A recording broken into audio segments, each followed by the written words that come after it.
Hello and welcome to the 13th in a series of our QBR Masterclasses entitled Ecosystem-Led Growth with Overlap End Customer Account Planning. Before we begin, I just have a few logistics to go over. The Masterclass will run approximately 45 minutes with another 10 to 15 minutes for questions and answers. We encourage questions. Please use the Q&A function on your Zoom link to record your questions. At the conclusion of the masterclass, you will be asked to complete a short survey. For those who complete the survey, you will get a copy of the slides used. So without any further ado, here's Gary Morris to kick off our session. Thanks, Bob. Hey, we're excited to meet all of you today to discuss the biggest innovation in partnership management for driving ecosystem-led growth. I'm Gary Morris, CEO of Successful Channels, the world leader in QBR automation. We're very fortunate to have one of the leading ecosystem experts with us today, Bob Moore, CEO and founder of Crossbeam. His company is in the process of transforming how partnership and ecosystem growth is realized and executed. Nothing in partnership management is more important than driving enabling growth. Crossbeam is at the forefront of overlap account identification to pinpoint the best places to bid. Now, we've had a lot of fun bringing the Indiana Jones theme to life. It's perfectly aligned with ecosystem-led growth. Learning to dig in the right spot is no easy task, as Harrison Ford demonstrated in every movie in the series. Finding the hidden treasure requires lots of new and creative approaches and discovery and collaboration. Bob and I are going to share how partnership innovation makes ecosystem-led growth possible and easier than ever before. The automation tools and approach we'll share ultimately are designed to give back more time to your ecosystem team. They'll spend less time managing inefficient business processes and more time developing partnerships and opportunities for your brand. Now, here's how we'll share the new path to ecosystem fortune and glory. I'll start off with the two primary responsibilities of partner sales executives. That's partner account management and partner end customer account management. Bob will take over and define the new ecosystem-led growth model. He'll show the path to activating ELG at your organization and demonstrate an ELG playbook for 3 different selling modes: sales, co-selling, and cross-selling. And finally, he'll highlight the ELG account mapping matrix. Then I'll come back and share how ELG can be wrapped into a one-click QBR system to simplify and streamline ecosystem growth realization. And we need help from you as well today. We have a series of polls planned to get you involved in today's ELG discussion. I want to give a special thanks to all of you for sharing St. Valentine's Day with us. I thought you may be interested in a little history about why we celebrate. St. Valentine was a 3rd century Roman saint whose name means courtly love. He was a priest ministering to persecuted Christians and eventually jailed and put to death by Emperor Claudius Gothicus for his faith. He was said to have loved his jailer's daughter and sent a note to her from your Valentine, which just before his death that inspired today's romantic missives.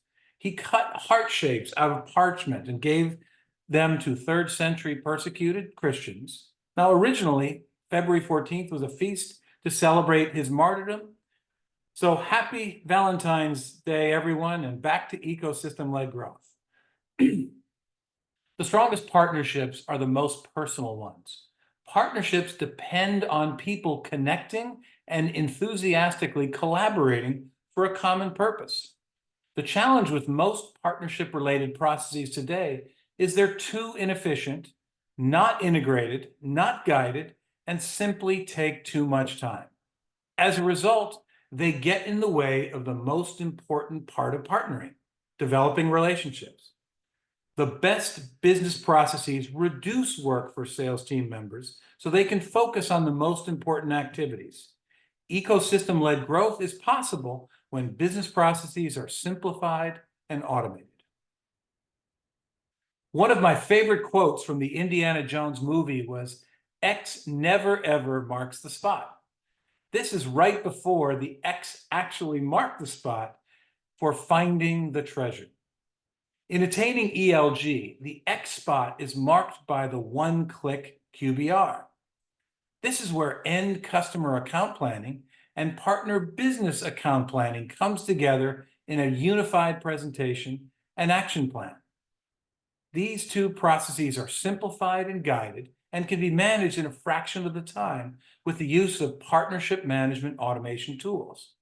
Bob and I are going to show how these two critical ecosystem management activities are unified in a single process that comes together in a QBR. In every movie in this series, Indiana Jones' character seems to find a way to navigate highly complex situations with many barriers and risks. He seems to find a way to get past every obstacle and entertainingly reach his goal. Ecosystem sales executives are also faced with a broad range of hardships, including the lack of good data, broken or manual business processes, and little in the way of best practices. Our goal today is to turn all of your ecosystem sales executives into their own version of Indiana Jones.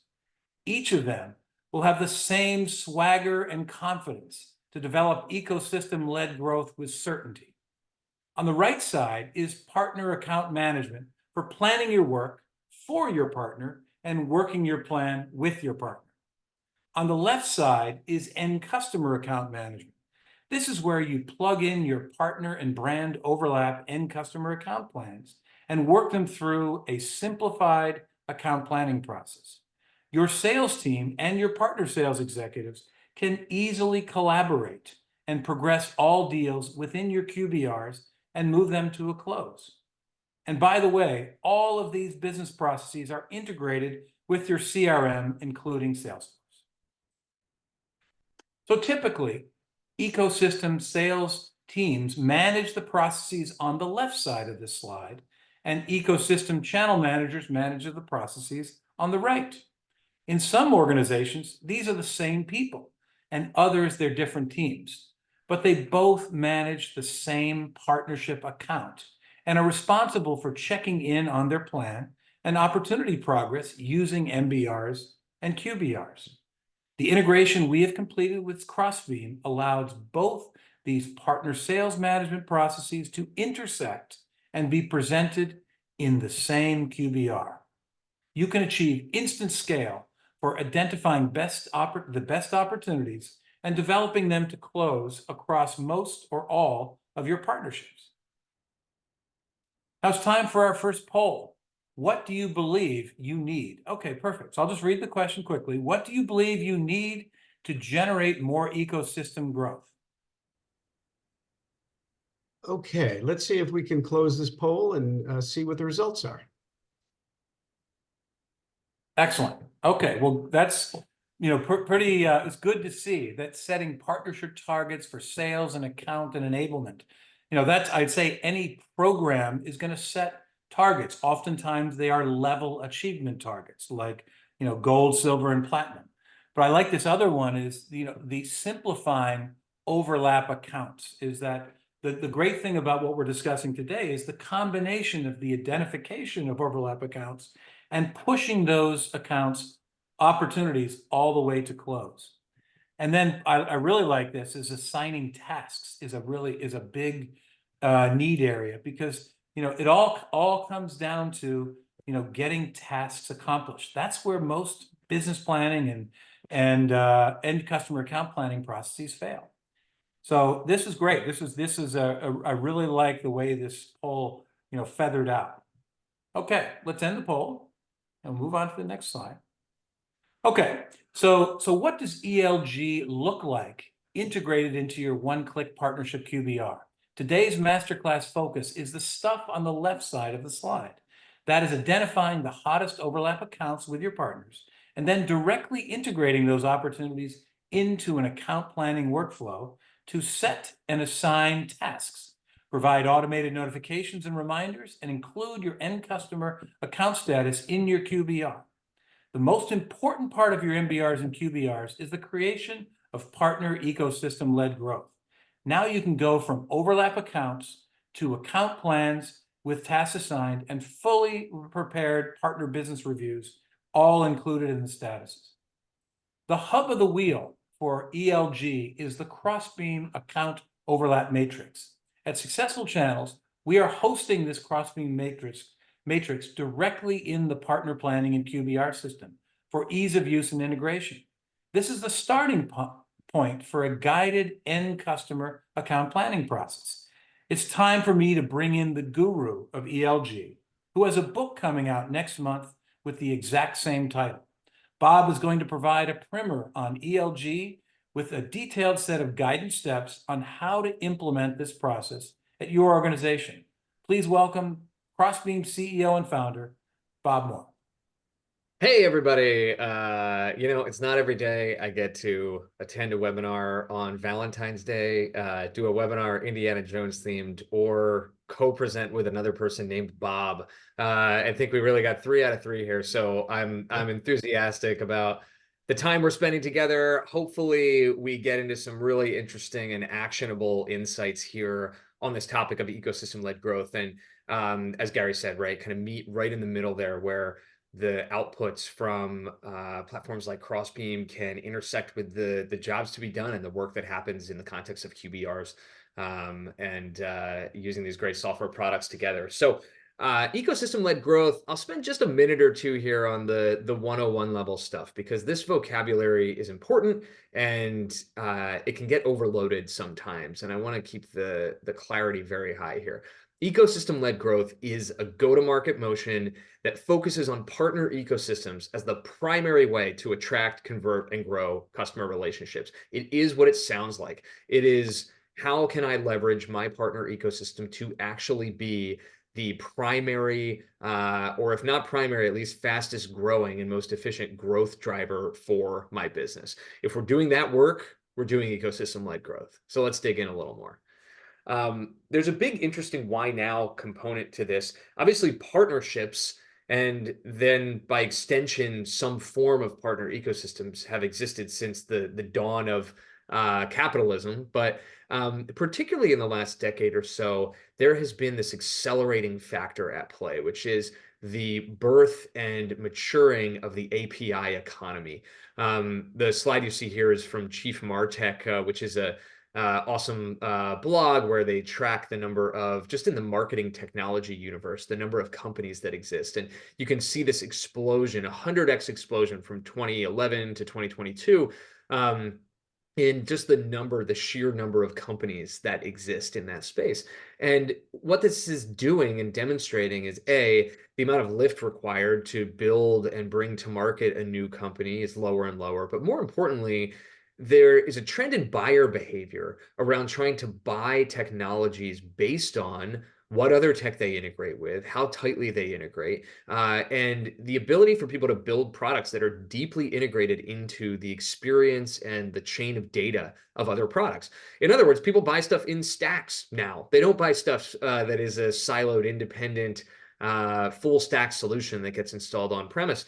And as the advent of the cloud, the API economy, and even further advancements, even as we see things with AI taking hold, the interconnectedness, that mesh of how people derive value from their technology products has radically changed. And that means that the ecosystems are bigger and they are denser and they are way more important to the overall strategy of a company. They're no longer just a way to get leads or one of many sales sources. This is in the DNA of most modern companies that have come out in the last decade. And ELG is all about making sure you're fully leveraging that fact. So we can proceed here.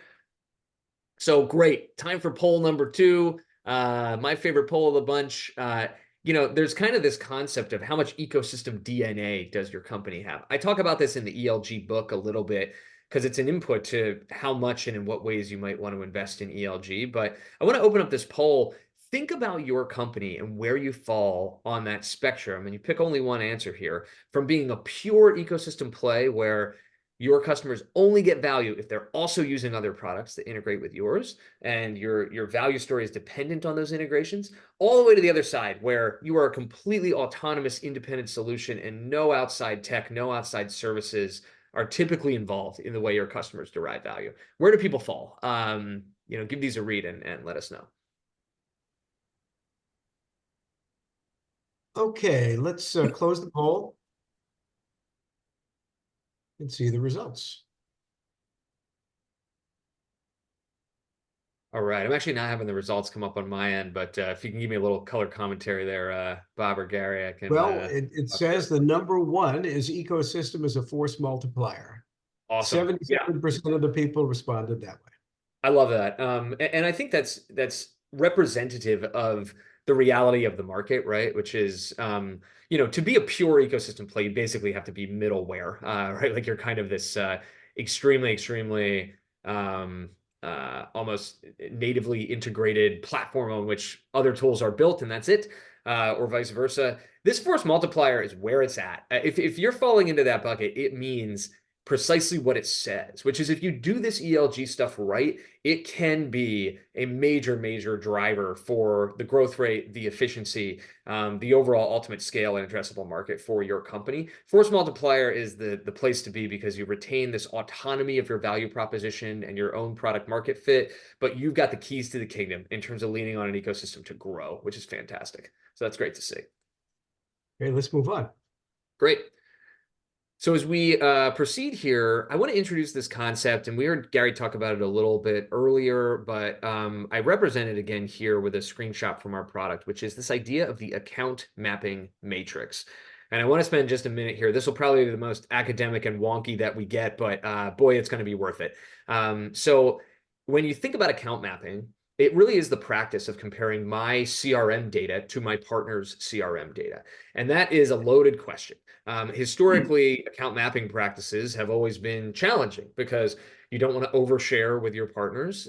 There are security and compliance considerations. There's also just efficiency, data staleness, accuracy of the data, all these reasons why doing really simple questions and trying to answer them turns out to be really hard. Things like, how many customers do we have in common and who are they? Or, are my sales reps selling to the same companies as yours? These are questions that are kind of foundational to making a rich partner collaboration on the go-to-market side work, but very challenging to answer for historical reasons. This is where Crossbeam comes in. Crossbeam solves for that. We are almost like an escrow service for data that sits in between companies. Both sides connect their CRMs to Crossbeam, and they have total and absolute control over who sees what, when, and under what circumstances. And the result of that is this beautiful account mapping matrix.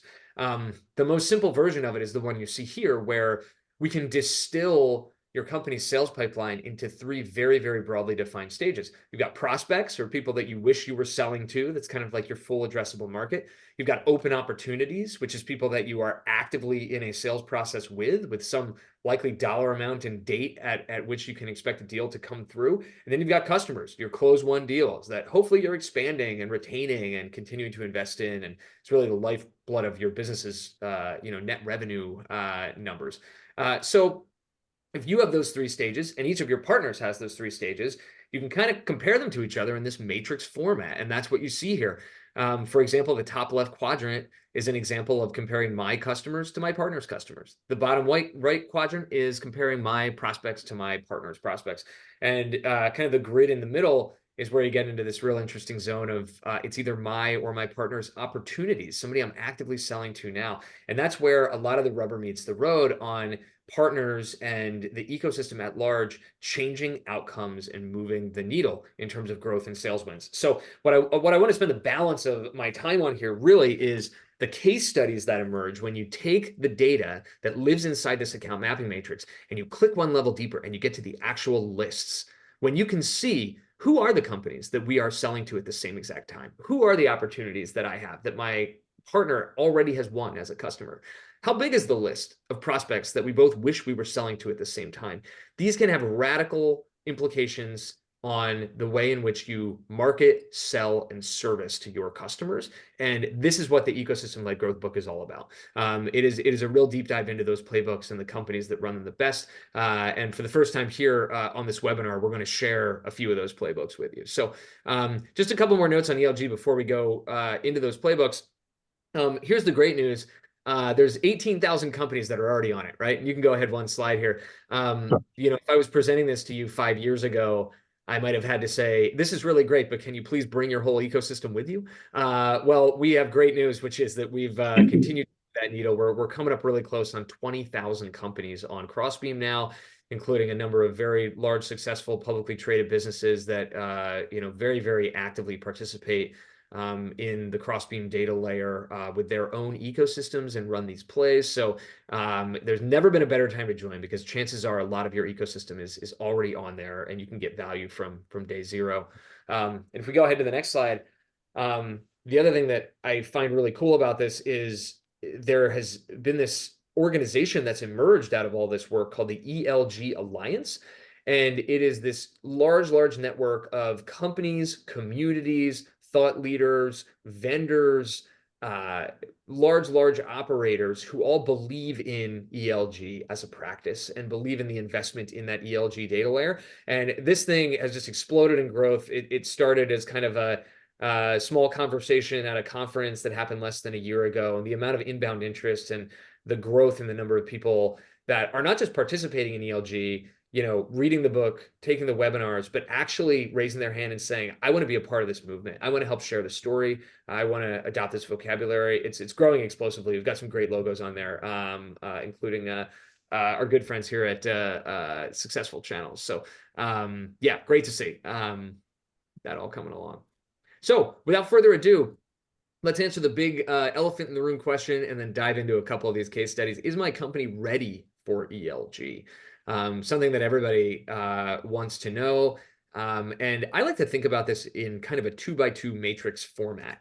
You'll notice in the book, I do that a lot. Something in my brain just jumps to 2x2s. And 2x2 works by having you kind of score your company on 2 dimensions at once and kind of seeing where you land. The y-axis dimension you see here is just overall scale. Are you a small company all the way up to, are you a large enterprise? Scale is really important because it speaks to your gravitational pull in your ecosystem. How willing are other companies to form around you, to do work, to take on the heavy lifting in order to access things like the customers that you have and the brand equity that you command and your overall importance out there to the story of how people get and consume value. The further up you go there, the more power you yield, and that power can be something that makes it more easy for you to translate an ecosystem directly into value on a rapid time frame and efficiently. So scale matters. However, there's another thing that matters a lot, and that if you're strong on it, can even kind of get you around being at a small scale, which is the answer to the question that you all just answered in the poll, which is basically how ecosystem centric is the core value proposition of my company. Is my company something where the ecosystem is potentially a force multiplier? Is a big part of the way people derive value or grow their value something that has to do with integrations into other products, overlaying other companies' services onto the work that gets done? And as you can see here, depending on where you fall, in which quadrant here, there's a lot of energy that can be put into certain areas around the exploration and investment and expansion of ELG. And it's really only if you're a small company with a very siloed value proposition that you probably want to wait until you achieve scale or until you iterate your business model more into an ecosystem model before you start really going heavily into these playbooks. But in the other areas, it's time to roll up your sleeves and get busy. And since so many of you see yourselves as having ecosystems as a force multiplier, you're probably either in the invest or expand quadrant as a starting point. So let's rock. This is relevant. Great. These playbooks you're about to see, the ELG book, I've talked about it. I won't belabor it. It's going to be great. It comes out March 12th. We're going to focus on the topics today that matter the most in a QBR, because the Successful Channels tie-in here makes so much sense. These 2 pieces of the story, the account mapping and data discovery, kind of parlaying into, okay, what do we do with that data? Well, the answer to that question very often happens inside the context of a QBR interactions with your partners and your counterpoints. So these things are really a match made in heaven. And we get into a lot of that in the ELG book as well. Cool. So let's get into it. I've got a first playbook here I want to talk about. Co-selling with partners. This is the big one. When we do surveys of different industries and our own customers and all kinds of other things, the topic of co-selling is a big one. It's a hot one. You'll notice that I've highlighted really specific boxes in the account mapping matrix here. And it's those boxes where either you have an overlapping active opportunity with a partner, right? So you and your partner are both selling to the same company at the same time, or one or the other of you is selling into a company that the other one already has as a customer. This is an absolute goldmine. This little Tetris block that you see carved out of the account mapping matrix is where people spend so much time inside of Crossbeam and consume so much of the data. And the play here is really for you and your partners to mutually leverage partner intelligence and partner relationships to accelerate existing pipeline. Just because something's in your pipeline doesn't mean you're going to win it. Look at the win rates for your company. Look at the average contract values. Look at the time that it takes for you to close deals. And the application of ELG here is to bring up the win rates, to accelerate the path to closing, and to hopefully sell at a higher dollar rate, both initially and on expansion, by leveraging the knowledge of what else is going on in your ecosystem. So what does that mean specifically? Well, for one thing, it means putting partner data in the hands of sellers. This is not just about arming partnership teams with data and kind of using them as this middle go-between. They certainly have a big part to play there, and depending on the intricacies of how your organization works, end up being a big part of that story. But there's also knowledge that's relevant to sales teams before they even interact with a partner, before they even reach out. Part of what you get out of this ecosystem data is knowledge about the fundamental things that even help you qualify a company in the first place. Have they purchased any products recently? Have they purchased products that are relevant and in the same market as yours? Who are the people making buying decisions on their side, and who do they interact with at your partner companies? All of these pieces, what is in the actual existing tech stack of technologies that are being used by this company you're trying to sell to. These are all things that your sales reps and account executives can work hard to try to discover on their own discovery calls, but being aware of those things going into your conversations, being able to customize your messaging, pick the right case studies, pick the right examples, and basically tailor the way in which you tackle these conversations so that the deck is stacked in your favor before you even go in the room. This is when you start to win against competitors. This is when you start to eliminate these intermediate qualification style calls that can happen. This is when you make sure reps are spending time with the right companies that are more likely to convert and be buyers and be serious. These are all amazing, amazing insights that come out of the ecosystem before you've even talked to a partner, before you've even necessarily engaged your partner team. And this is why we talk so much about arming sales teams and sales leadership with this knowledge and this data from the ecosystem. So if we go to the next slide here, you can get a sense for what that looks like. We've got a Crossbeam widget that sits right inside of Salesforce. We're working on one for Microsoft Dynamics right now as well. We've got a cool integration into HubSpot too, that really is able to bring these insights to the surface, right? Like the sales pipeline review that is happening between your sales manager and your seller can be changed forever here. There should be an answer to the question, what's the ecosystem play here, that is really compelling and profound. So much stronger than third-party data from data enrichment tools, so much stronger than maybe intent data based on maybe who went to a review website or not. This is the real stuff. This is, hey, this person bought. Here's who they bought from. Here's when they bought. This is like opening up a window to take a peek into the CRM system of all of your partners on the accounts that matter, that you strategically can coordinate on, and bring this into your QBR. Game changer, total game changer. So in the sake of time, I'll advance here, but really, really powerful stuff. The other thing I wanted to talk about today is another use case which takes on 3 totally different boxes in the account mapping matrix, which is about demand generation and creating pipeline. So think about this, this strip at the bottom of the matrix, which is your prospects compared to the customers, opportunities, and prospects of your partner. Well, when you think about generating pipeline, a really big part of that question is we can all accumulate a mailing list of 50,000 email addresses by paying a data broker a bunch of money, or scanning badges at a trade show, or having really good content marketing. Who do we spend time with on our ABM campaigns? Who do we target? How do we make sure that the way we message and try to activate and convert those prospects into opportunities, how do we make sure that's optimized and that we're saying the right things? This strategy is like running a magnet over top of a long tail of a haystack of all these leads and just picking out all of the amazing needles that are worth spending your time and energy on. And it really is as simple as saying, look, we're going to all of a sudden be able to identify who it is that's out there in our prospect base that's already working with our partners, already using partner technologies that we might have integrations to, already working with service partners who might be able to walk us in the door and we might be able to work with to try and raise the awareness of our product in that context. Who's actively buying in the market, you know, who's got consistent teams and stakeholders that are clearly relevant to us. This knowledge, when aggregated across your whole ecosystem of partners, and kind of intuited into your prospect list, can really help you say, look, I know we've got 50,000 prospects, but these are the 50 that really, really matter to us right now on this day in this moment of time because of the intent that we're being able to infer from the ecosystem and because of the availability of partner relationships, partner co-marketing campaigns, and other strategies and playbooks we can run with these partners to activate and engage these folks. Let's target them intelligently, make our outbound teams more efficient with who they target and how they message, and really, really, really drive pipeline with this ecosystem related play. This is huge. And there are so many companies that we talk about that are kind of driving their pipeline in this way. So this brings us to poll number 3.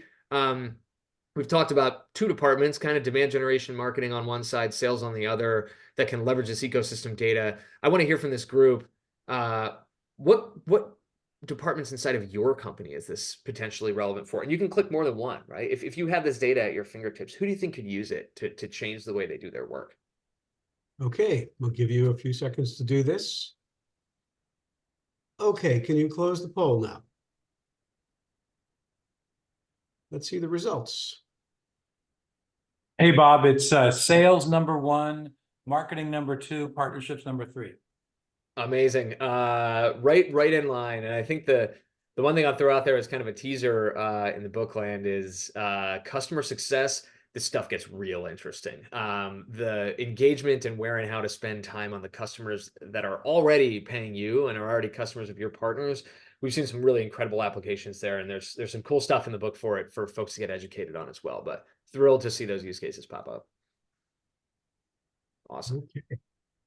Cool. And just before I hand it back to the team here, you know, just some social proof here, right? Like Pete Cummings at Stripe is a member of the ELG Alliance and says a lot of great stuff in the book about just the embracing of the EQL, the ecosystem qualified lead, that strip down at the bottom that I showed in that last account mapping matrix. Those are EQLs. These are these leads that are qualified inherently by nature of the way in which they interact and engage with other companies that are in your ecosystem. So powerful, so effective, and Stripe's a big adopter of that.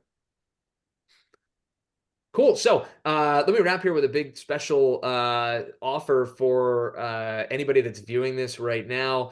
There's a QR code on your screen, or you can head over to robertjmoore.com/VIP. If you are seeing this and too much time has not gone by, we have a certain pool of these available. The Ecosystem-Led Growth book is free for you. It's going to be $30 on Amazon. It'll be in Barnes & Noble. You'll see it in airport bookstores. You know, we're expecting a lot of these to get in the hands of really smart people. You can be some of the first really smart people, and you can have it for free. I got a few promotional copies from my publisher, and we partner with the Successful Channels folks here to get those copies in your hands. So make that claim now. Use coupon code INDIE, and the book is yours. Well, thank you, Bob. That's a very generous offer for all of today's attendees to get the ELG Success Blueprint from the source. So here's a profile of the leaders at your partner organizations. Partner executive leaders are concerned first and foremost about how to achieve growth and profitability. They're very much looking for your help from vendor partners with business action plans and enablement support to aid in their success. They want and expect business plans and QBRs to manage their growth and keep plans and tasks on track. Now, sales leaders at your partner organizations are motivated by achieving their revenue targets and are actively searching for new opportunities for growth. Overlap accounts with their vendor partners are the first place they look, and they highly value process and tools to simplify the identification of new opportunities. This integration of overlap accounts and a guided account action planning system makes achieving these targets much easier. And the other side of the partnership are the brand and ecosystem sales leaders. That's most of you attending this masterclass. They have a similar set of goals as their partner customers. They're responsible for developing and delivering ecosystem-led growth They need capable and committed partnerships to develop opportunities in the local markets. And many of new opportunities that partnerships develop start from brand and partner overlap accounts. The challenge with these is that they're very hard to find and are difficult to develop. With the automation of overlap account identification, integrated step-by-step customer account planning, developing ecosystem-led growth is easier and more scalable. Here is a 5-step process to take your overlap accounts and convert them into opportunities. Step 1 is to view your account matrix, and followed by step 2, where you can assess and identify the highest probability opportunities. Step 3, build a detailed account action plan by sales stage, and then view and collaborate on your overlap accounts. And finally, you can manage the status of your joint opportunities that are automatically integrated in your one-click QBR. Let's take a look step by step at each one of these. Here's the account overlap matrix that provides counts by population. Bob described this population concept earlier. This is the starting point for our end customer account planning process. This overlap account matrix is directly integrated into your partnership QBR. Now, this simplifies the process of finding how to dig in the right spot for identifying the best prospects for growth.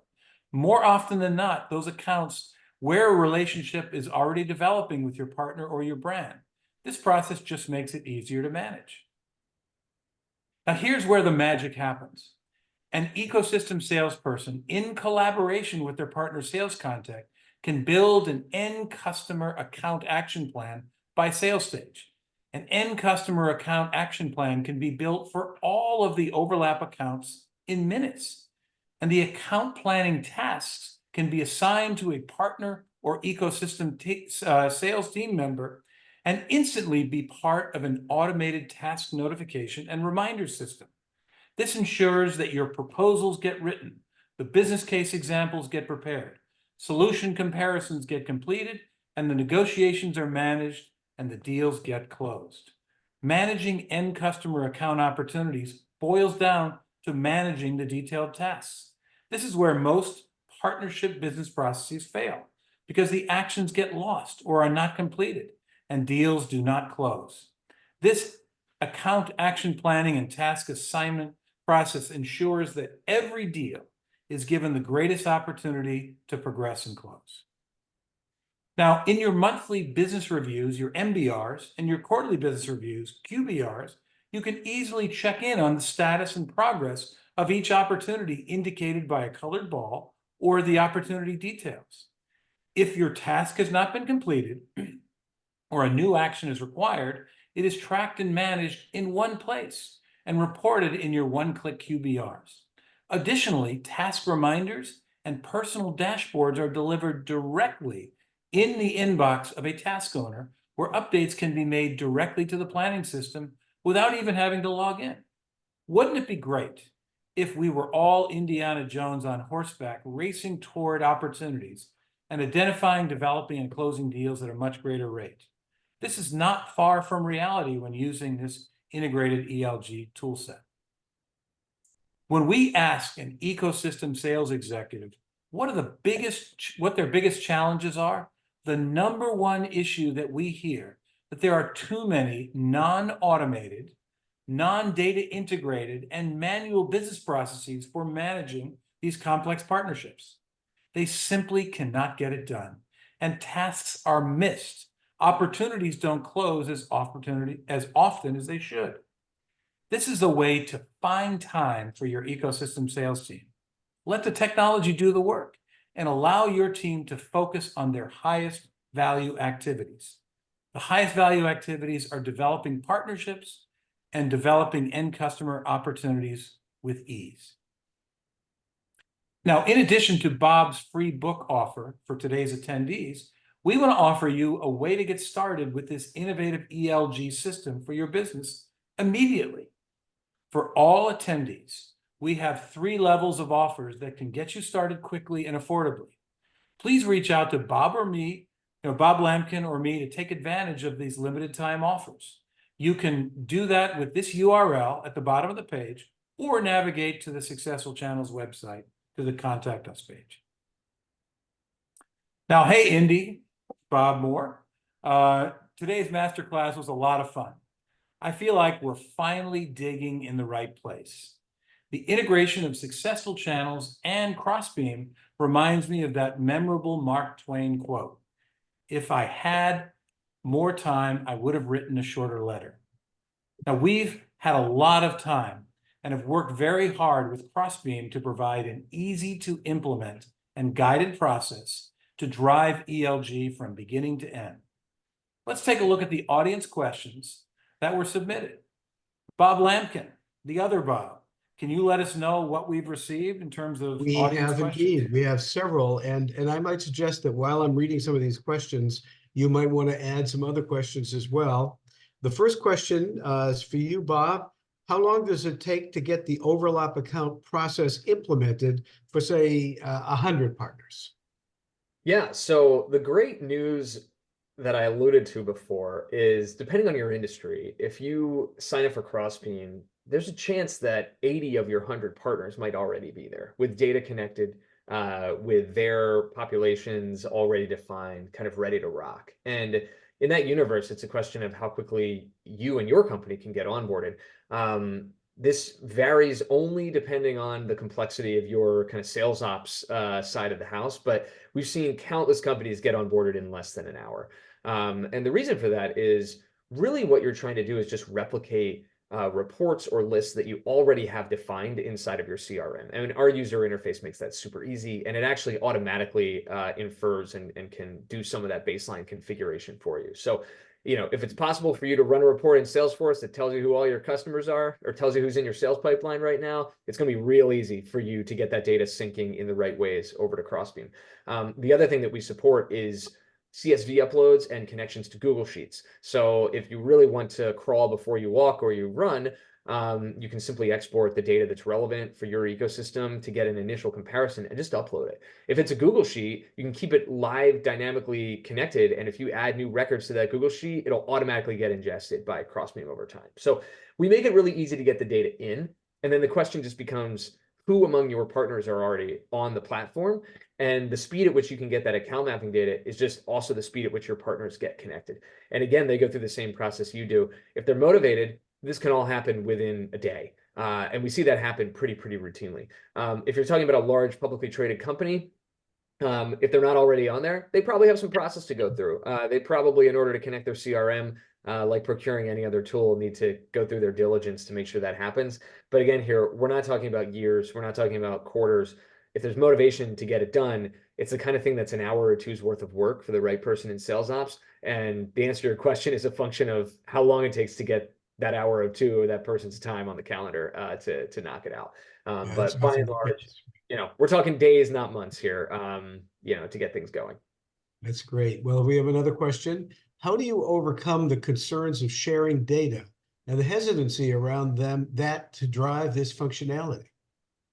Yeah, this is an awesome question, and it's kind of the kind of foundational first principle on which Crossbeam was founded, which is we're the answer to that problem, not the problem. If you think about the way that account mapping gets done historically, that practice we mentioned of emailing spreadsheets around, which is kind of like a universal de facto standard that exists in most companies of any scale, that is a very weak security, poorly monitored, low data quality, high data leakage risk, very low accountability process that's very broken in a lot of companies. And we offer an alternative to that where your company has centralization of the rules and specific parameters that dictate who can see what data and under what circumstances. And what that means is there's never a circumstance where you are accidentally showing information to a partner that is not deliberately and specifically relevant to a collaboration that you have ongoing around a joint account that you're likely working, where likely in most cases they have their own relationships that exist with this company that kind of gives them the ability to you know, be interacting with them and kind of engaging with them in these various ways. What we tend to find is that when we finally, you know, when it comes up that we need to meet with security or compliance teams, it's a bit of a breath of fresh air that finally there's a centralized solution that can be administered by a trusted party internally that has really strong audit logs. Who set up what rule at what point in time? How was that configured? I want to treat partner A very differently than partner B. Partner C, I don't want to show them any data. I just want to show them the counts and the totals. But partner D, I want to show them data only when it's you know, a mutual customer of both of ours. You can configure these rules on a partner by partner basis, on a data field by data field basis once the data overlaps, and with certain levels of granularity around whether you show raw data at all or just aggregates. And because of that level of control and exercise, the sense of ownership and accountability and responsibility around these practices gets amplified significantly. It brings them out of the shadow IT realm into the realm of being kind of a first-class practice that exists inside of your business to actually drive growth and have this data come in from credible places while still maintaining ownership and control over your data. So, you know, the trust that you place in your partners can vary partner to partner. The rules you can set up in Crossbeam can vary in lockstep with that level of trust and the nature of your engagement. And that's the beauty of the platform. That's why people are adopting it so widely. Thank you, Bob. Here's a question. Once overlap accounts are identified, how long does it take to create an account plan, and how is it updated and tracked? Gary? Thanks, Bob. That's a great question. So an account plan is what we found is that channel team member, ecosystem sales leaders, and partners are not experts in account planning.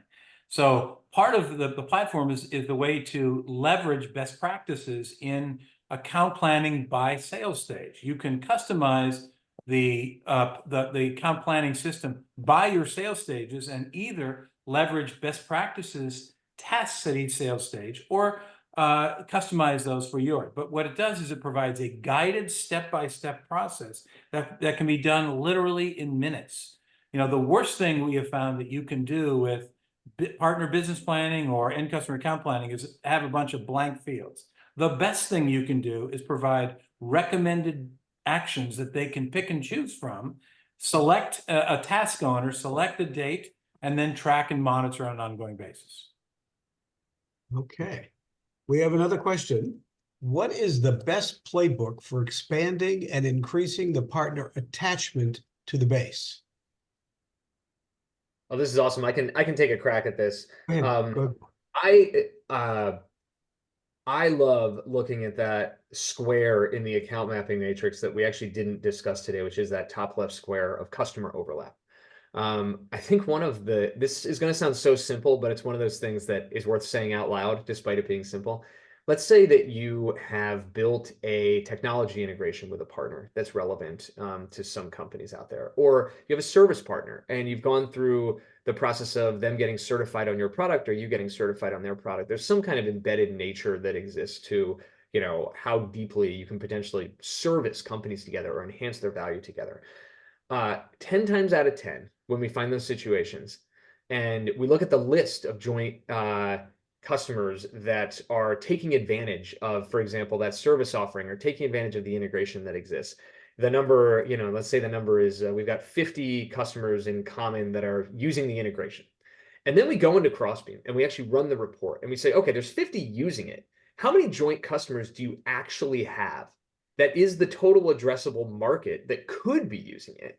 It's not uncommon at all that the number is not 52 or 53, it's 300, right? The adoption of these integrations they increase stickiness, they increase the value story, they make it mutually harder for either product or service to be removed or ripped out because it increases the mesh of value that exists within how the organization uses these things.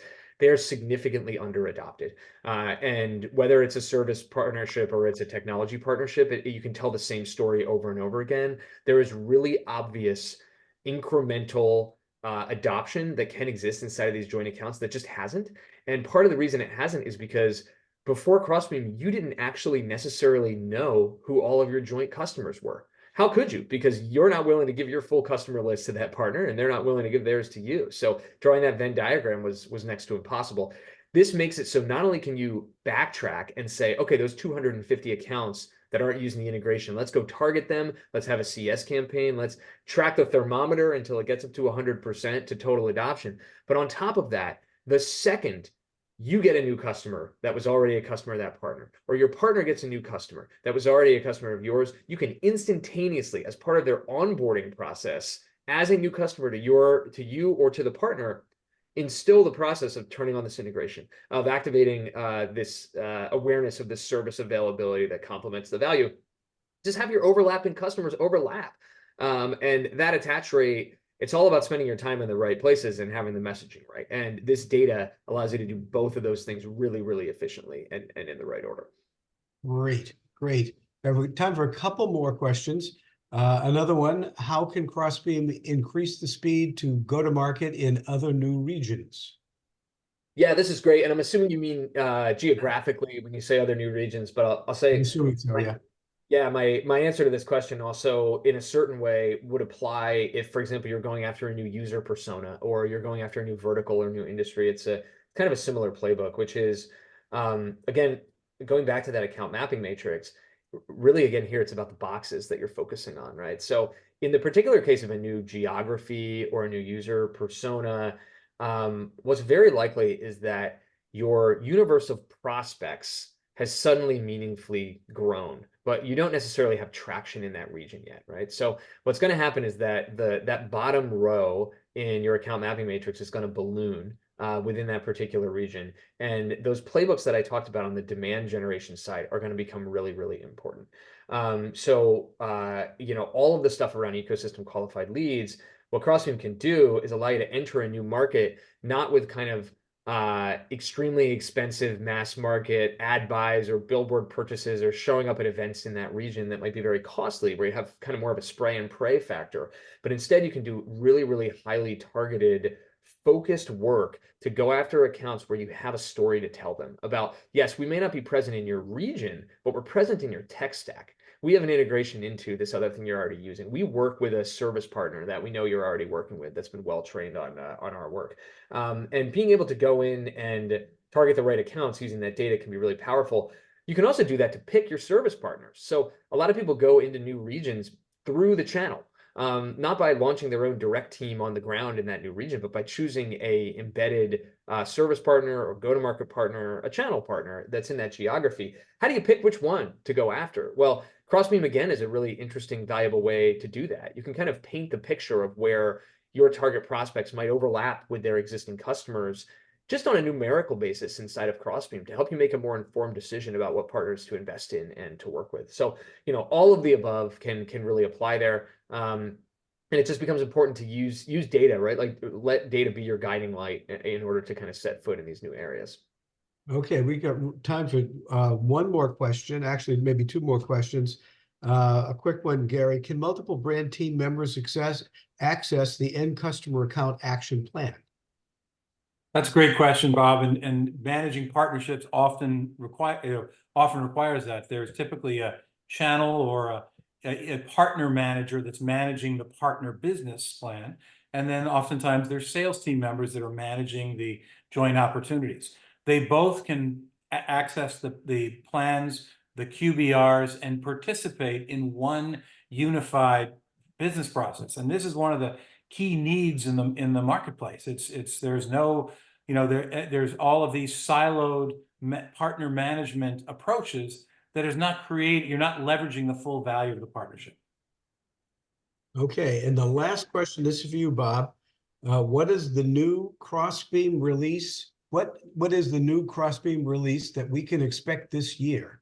For example, better HubSpot integration. Oh yeah, I love this question. Thanks for that. There's a couple categories here. You mentioned better HubSpot integration. That's a great one. We are spending a ton of time and energy on our CRM integrations on the data egress side. So we're really good at ingesting data from those CRMs. And where we've been spending more and more energy recently is how do we get that data fed back into the CRM so that it can actually be consumed by sales and marketing, customer success, and other go-to-market teams. And that little widget that we showed you on the slides earlier that exists inside of Salesforce, that's a great representation of the kind of work we're doing. Like we want to serve up the right data in the right context as folks are looking at researching, figuring out a plan for the accounts that they're working with, bringing that same experience into HubSpot, bringing it into Dynamics. Those are big priorities. You'll see a ton of action there this year. The other thing I'll mention real quick, we just launched two extremely cool things. They're both in beta right now. If you're on Crossbeam, I can get you into the beta access. One is called offline partners, which is a feature that allows you to interact with partner data, even if your partner's not on Crossbeam yet. So let's say your partner still insists on the old school way of emailing spreadsheets around, and they're willing to email you a list of customers or a list of target accounts. You can actually upload that into like a ghost partner account that exists just in your Crossbeam account to make it look like they are on Crossbeam. And that has a lot of benefits because it means you can integrate that offline partner's data into the reporting, into the analytics, into the data that makes its way into those CRM widgets I was just talking about, as though the company's right there alongside all of your other partners that are on Crossbeam, bringing it all under that one Crossbeam hood. I got to say, that feature has the highest product market fit of anything we've ever launched. That thing is flying off the shelves. Everybody's using it. It's a great way to bridge that gap. The other thing we just released is called greenfield sharing. So greenfield sharing is about sharing data that's not in the middle of the Venn diagram, but that's actually off to the side. So let's say you have that new regional partner in a new geography and you want to understand, who they know in that market, but maybe you don't even know what you don't know. You don't even have a prospect list yet. They may be willing to share with you a segmented customer list or share with you a giant prospect list of folks you might want to go after. Even though you don't have anything to match it with on your side, you could get them to set up a greenfield sharing role to just share the data set with you, regardless of what it overlaps with. And they can do that with finely grained controls over what fields they share and what level of detail gets given. But by doing that, again, it can ripple its way into these really awesome other places, the analytics, the report building, the widgets, et cetera, so that you can leverage that data that's got a whole different profile to it in the Venn diagram. So both of those are out in beta, offline partners and greenfield. Super excited about them. And the CRM stuff is going to be huge this year. And expect a little, some AI sprinkles to come in as well. We'd be Of course. kicked out of the Everybody industry loves if we new didn't have that AI. too. Yeah. Okay, well, thank you, Bob. Thank you, everybody. We're at the end of our masterclass. We hope you found it interesting and informative. As we mentioned earlier, you're going to be seeing a survey. And for those of you who do complete that survey, you will get the slide deck that we've used today. Anyway, thank you very much. Look forward to hearing from you. Remember the free offers that are available. And then remember, you're going to get that free book as long as you sign up on the website. Thank you very much. Happy Valentine's Day, everyone. Happy Valentine's Day. Thanks, everybody. Cheers.